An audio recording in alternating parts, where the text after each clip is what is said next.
El Evangelio según Marcos. Es uno de los primeros registros de la vida de Jesús, y las tradiciones históricas más cercanas enlazan este libro con un escriba cristiano llamado Marcos o Juan Marcos. Él fue un colaborador de Pablo y un compañero cercano de Pedro.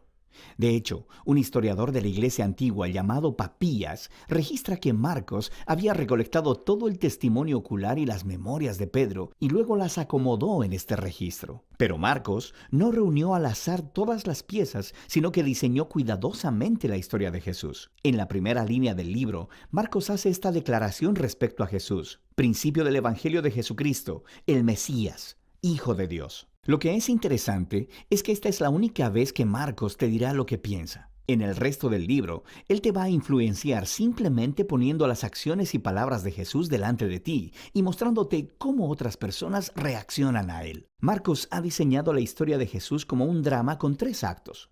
El primero sucede en Galilea, el tercero en Jerusalén, y el segundo acto muestra a Jesús en el camino de un lugar a otro, y cada uno de los actos se enfoca en un tema repetido.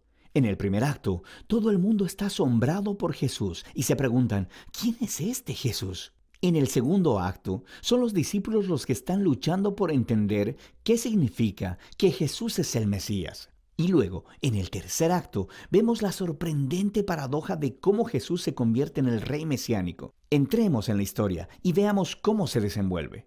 Después de la línea introductoria, Marcos comienza con una cita de los antiguos profetas, Isaías y Malaquías, quienes dijeron que Dios enviaría un mensajero a Israel para prepararlos para cuando Dios mismo venga a rescatar a su pueblo y se convierta en su rey. Y Marcos presenta a Juan el Bautista como el mensajero. Y luego, justo cuando esperas que Dios aparezca personalmente, Marcos presenta a Jesús. Y mientras él llega a la escena, los cielos se abren, el Espíritu de Dios desciende sobre Jesús y Dios dice: «Tú eres mi Hijo amado».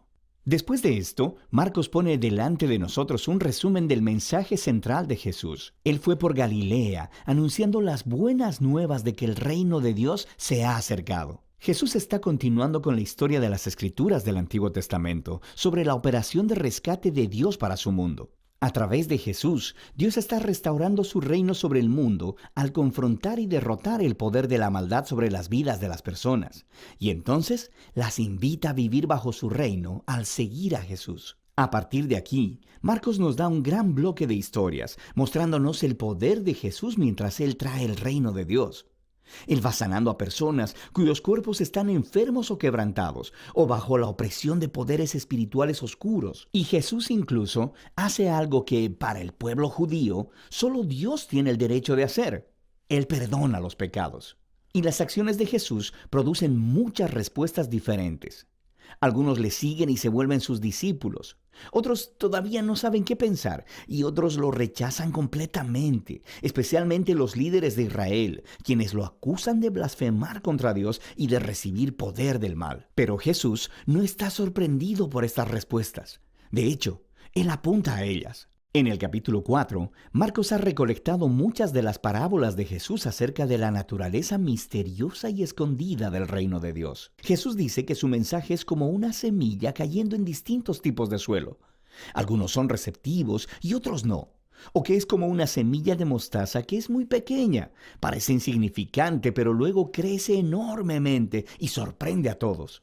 El punto de Jesús es que Él realmente es el Mesías que trae el reino de Dios, pero no luce como nadie lo esperaba. Esta creciente confusión acerca de Jesús entre las multitudes está conectada con la idea clave que Marcos enfatiza al final del primer acto, que incluso entre los discípulos de Jesús hay confusión.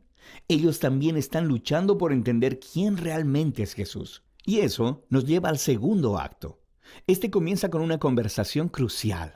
Jesús aparta a los discípulos y les pregunta: ¿quién dicen ustedes que soy? Y Pedro dice: tú eres el Mesías. Pero luego queda claro que Pedro quiere decir que Jesús es un rey militar victorioso, del linaje de David, que rescatará a Israel de los romanos. Pero para Jesús, ser el Mesías significa que Él es el rey, siervo sufriente de Isaías 53, quien traerá el gobierno de Dios entregando su vida en Jerusalén. Y los discípulos no lo entienden. Ellos piensan que seguir al Rey Jesús significa ser famosos e importantes. Y Jesús deja claro que seguirle, en realidad, significa morir, como cargar tu propia cruz. Significa rechazar la violencia, el orgullo y el egoísmo, y entregar tu vida a favor de otros en actos de servicio y amor. Él tiene la misma conversación con ellos 2 veces más. Y todo culmina en la importante declaración de Jesús de que el Hijo de Dios no vino a ser servido, sino para servir y para dar su vida en rescate por muchos. Los discípulos todavía no lo entienden, responden con miedo y confusión. Así que aquí, en el segundo acto, Marcos ha colocado otra historia clave que hace eco de la introducción del libro. Jesús toma a 3 de sus discípulos y los lleva a una montaña, y de pronto es transformado. Él está radiante, con luz y gloria, y una nube los cubre. Ahora, esto es justo como la gloria del Dios de Israel se mostró hace mucho tiempo en el monte Sinaí. Y luego, 2 profetas que estuvieron en la presencia de Dios en el monte Sinaí, Moisés y Elías, aparecen junto a Jesús mientras Dios declara de nuevo: «Este es mi Hijo amado». Al colocar esta historia en medio de todas estas conversaciones en el segundo acto, Marcos está haciendo una declaración asombrosa. Jesús, el Hijo de Dios, es la encarnación física de la misma gloria de Dios. Y en Jesús, el glorioso Dios de Israel se convertirá en rey al sufrir y morir por los pecados de su propio pueblo. Esta es una declaración misteriosa que confunde y asusta a los discípulos mientras dejan la montaña. Lo que nos lleva al tercer acto. Para la Pascua, Jesús hace una entrada pública real en Jerusalén. Las personas lo están alabando como el Mesías, y luego Él entra en el atrio del templo y ejerce su autoridad real al sacar a los ladrones y estafadores y deteniendo el sistema sacrificial. Entonces esto inicia una semana completa de debates entre Jesús y los líderes de Israel, condenando su hipocresía.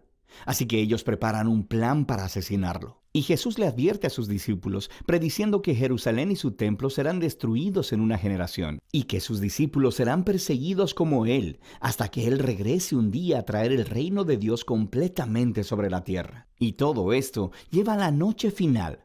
Jesús tiene su última cena de la Pascua con los discípulos, una cena simbólica que contaba la historia de la liberación de Israel a través de la muerte del Cordero de la Pascua. Y Jesús toma estos símbolos y les da un nuevo significado.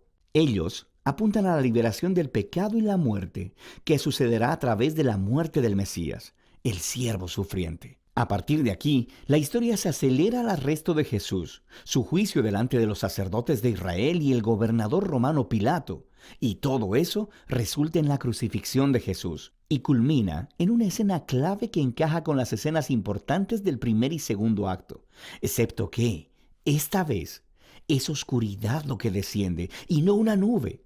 Y en lugar de una voz divina del cielo, se escucha la voz de Jesús clamando antes de morir. Y luego, lo más sorprendente es que es un soldado romano que mira a Jesús morir, el que entiende y anuncia quién Jesús es.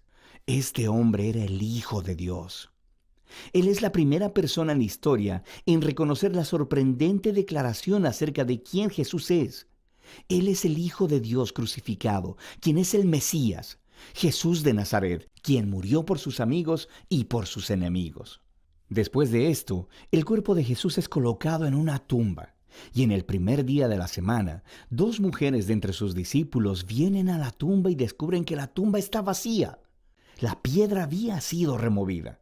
Luego, un hombre angelical les informa que Jesús no está ahí, que se ha levantado de los muertos. Así que les ordena que vayan y les den las buenas nuevas a los otros discípulos. Jesús está vivo y que se encontrará con ellos en Galilea. Y las mujeres están asustadas. Marcos dice que ellas huyeron aterradas de la tumba y no hablaron con nadie porque tenían miedo. Y así es como termina el libro, con los discípulos de Jesús mostrando la misma clase de miedo y confusión con los que concluyeron el primer y segundo acto. Ahora, si miras en tu Biblia, verás que Marcos tiene un final más largo, donde Jesús aparece y habla con sus discípulos, pero seguramente también hay una nota que dice que ese final no es parte del libro original.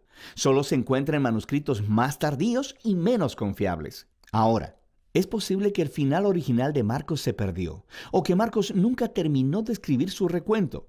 Pero es más probable que este final abrupto sea intencional para resaltar una idea.